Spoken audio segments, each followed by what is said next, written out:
दोस्तों, हमारे चंद्रयान-3 को 1 महीने से भी ज़्यादा का समय बीत चुका है और अब यह मिसाइल अपने मंजिल के बहुत करीब है। दोस्तों, चंद्रयान-3 जैसे-जैसे चाँद के नज़दीक पहुंच रहा है, हमारी उत्सुकता और बेचैनी बढ़ती जा रही है। पूरी दुनिया की नज़र अभी चाँद पर है और इसी बीच इसरो के वैज्ञानिकों ने एक बहुत बड़ा खेल कर दिया है।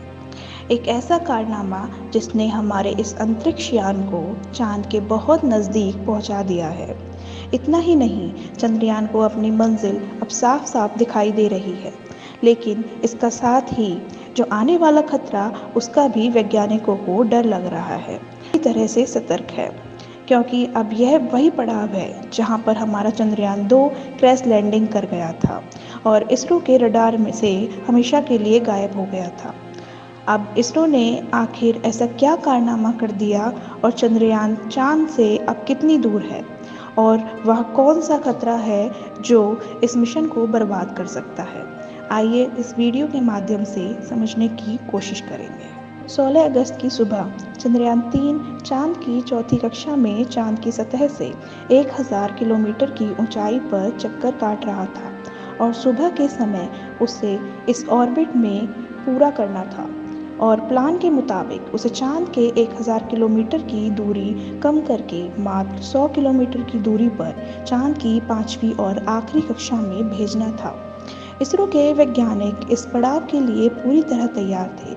इसी के चलते सुबह के करीब 8:39 ने एक बटन दबाया और चंद्रयान-3 के इंजन को चालू करके 100 × 100 मीटर वाली 5वीं कक्षा में धकेल दिया। अब यह कहने में जितना आसान है, करने में उतना ही कठिन है, क्योंकि मिशन की एक भी गलती चंद्रयान-3 को तबाह कर सकती थी।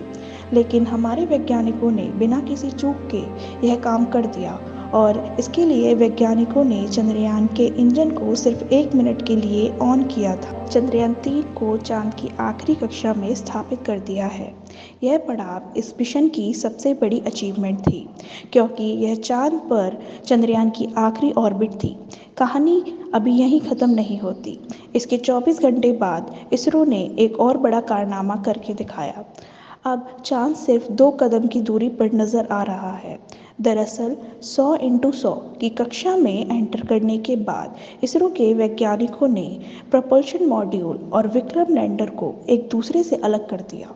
यह काम काफ़ी चुनौतीपूर्ण था, लेकिन हमारे वैज्ञानिकों ने कर दिखाया।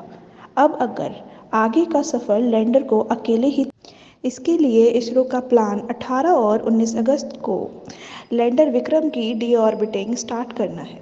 यानी इसके बाद इसके ऑर्बिट को छोटा करने के साथ साथ चाँद की सतह से दूरी भी कम करती जाएगी।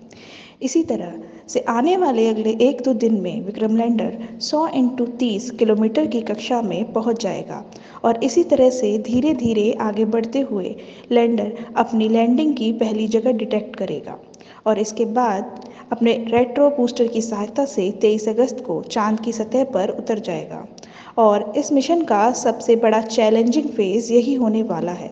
लेकिन इस बार विक्रम लैंडर की लैंडिंग में वैज्ञानिकों ने बड़े बदलाव किए हैं और हमारे वैज्ञानिकों और इसरो पर हमें पूरा विश्वास है कि विक्रम लैंडर इस बार सॉफ्ट लैंडिंग करेगा और यह मिशन पूरी तरीके से सफल रहेगा। इस वीडियो को अंत तक देखने के लिए धन्यवाद।